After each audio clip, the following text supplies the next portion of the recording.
Got friends? Let's talk about it today on Life Starring Dead.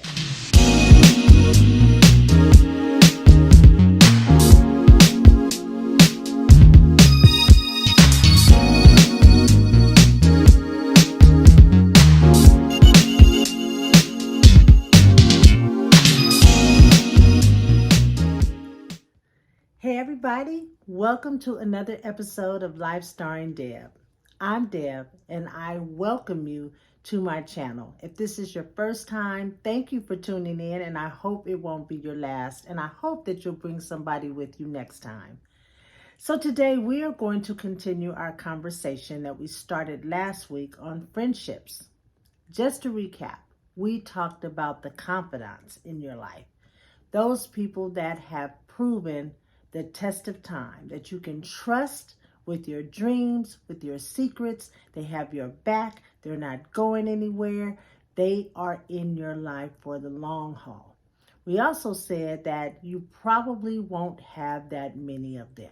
So if you looked at last week's episode and you were trying to figure out who is the confidant in your life, first of all, if you have to figure it out, then they're not your confidant. That's number one.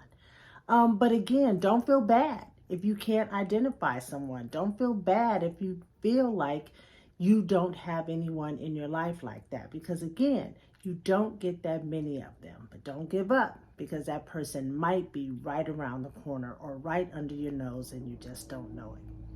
So today, we are going to talk about another kind of friend. I'm going to show a clip from I Love Lucy to get us started. In the mess, S-O-S. If you ever get the happy you land in jail, I'm your bail. It's friendship, just perfect friendship. When other friendships have been forgotten, ours will still be hot. Now, I Love Lucy. I've talked about it a lot before. That's one of the sitcoms from back in the day that I watched consistently because they were just so crazy. But on the outside looking in, you would think that they were confidants, that they were just in it, that they loved each other and that they were just there for each other and the whole 9 yards. But if you look really closely at their relationship, you will see that they were not confidants at all. They are what I would call constituents. Now, what is that? Okay. So a constituent is someone that hangs out with you, they're around you, they like to shop with you, party with you, go to the bar with you, travel with you, all of those things. But they are not for you. I'm going to say that again. They're all around you. They call you on the phone. They talk to you. They ride with you. They hang with you. They laugh with you. They do all these things with you. But they are not for you. Okay? And if you aren't careful, they almost look like a confidant. That's how close they are in your life. But they are only into what you are into, but they are not for you. And there's a reason for that. They may be after something that you have that they want. They may need access to something that you have access to, and you are their open door to that. They may be trying to use you to get to a group of people that they're really trying to get to, and they're using you. So, I could very easily say a constituent is a user. They use you. But again, they are so subtle with it that you can almost mistake them for a confidant. That's how much they are in your life. And that's scary. Because a person like that, we open up to, because again, they're always around. And so we think that this person is close to us, that they like us. And a lot of times, most times, they do like you. I mean, you can't spend that much time with a person that you really don't like. So they do like you, but it ain't about you. It's about the things that you have around you that they really want, that they really need, and they'll go after. They'll take your idea and start it over here using what you gave them just by conversation. They will hang out with you until they get introduced to someone or they have an eye on something else, and they'll use you to get over there. Now listen, full transparency. It happened to me. I befriended a person that appeared to be someone that I wanted close, up close and personal in my life. And I shared a lot of things with that person, and we shared a lot of time. And come to find out, it wasn't about me. That person wanted access to people that I knew. And they used me as the vessel for the introduction to get them there. And once they were there, I was dropped. I was out the loop. Because again, it wasn't about me. And the thing about that is, it's not until you get hurt or you broken from the friendship that you realize it wasn't about you. And that hurts because you have spent a lot of time, money, energy, trying to build on a relationship, a friendship that wasn't really going to go anywhere because they're only there for a minute to get what they can get, to do what they can do, to advance their career or their status or whatever it is, and then they're out the door. And you're left wondering what happened. That's a sad place to be, but you will recover. Because it's better to know than to not know. Because then you'll sit back wondering, was our whole relationship a lie? Was it all a lie? And then you start to internalize it, like, what did I do? And how come I didn't see it coming? It's hard. It's hard to see it coming because people are very good at what they do. And it comes from places that you least expect. Like constituents, they come into your life, or they're already in your life. They call you bro, they call you sis, they call you auntie. In some cases, they call you mom or dad or bestie. I mean, those are terms of endearment. So you don't expect that that is going to happen to you, but it does. And also, they can be family members. Remember, Cain killed Abel. He did. And that was his brother. Okay? Because of jealousy. So there's all kinds of motives of why people do what they do. I just need you to understand that constituents, they're not there to stay. They're going to give it all to you and make you think all of these things because they like what you like. But it ain't about you. Remember back in the day, there was a such thing called the in crowd, right? These were the people that, went to all the nice restaurants. They were invited to all the great parties. They were at all the right events.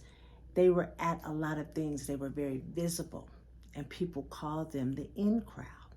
Well, there are people around you that still want to be a part of the in crowd. So they will use you to get in because it's good to be seen with you, because that gives them a title of being in the in crowd. These are the people that marvel at your vacations and the clothes that you wear and the names that you drop and the places that you're seeing and your status and your managerial skills or things of that nature. They work with you. They live by you. They're in your family. They marvel at that, but they won't tell you, but they'll just get in good enough so that now they're a part of the circle that you belong to.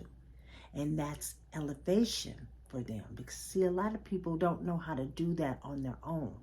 So they use you to elevate their status, right? Again, they like to be seen with you because it looks like they're with you, but they're not. It is not about you. Think about Judas.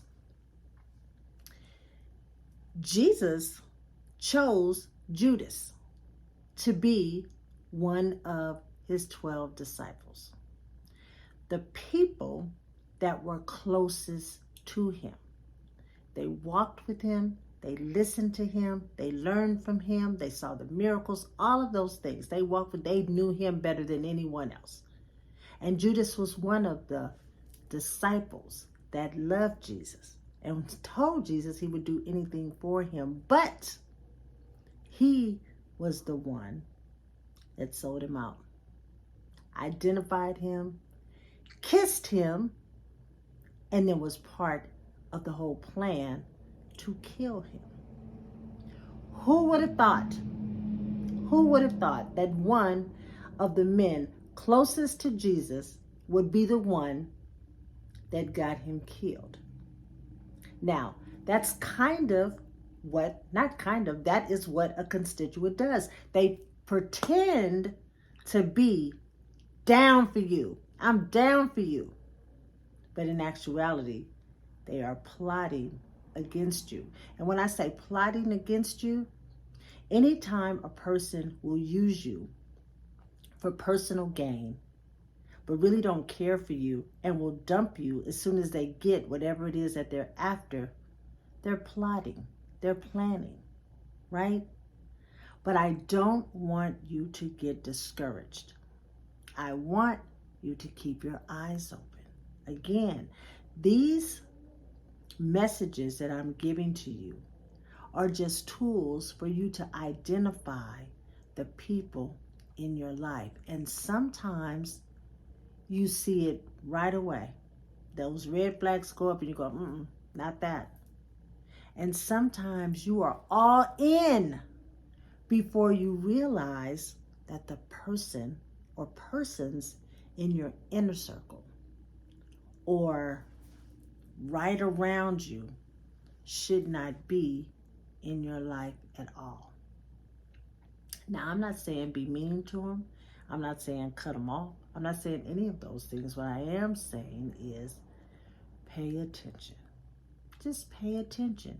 And then you can slowly remove yourself or remove that person from being so up close and personal in your life.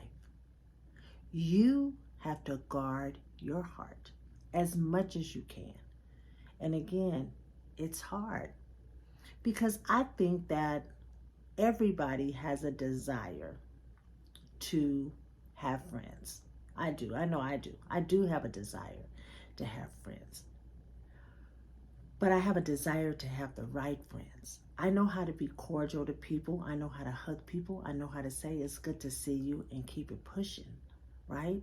I don't have to have everyone up in my personal space. Everyone does not belong in your personal space.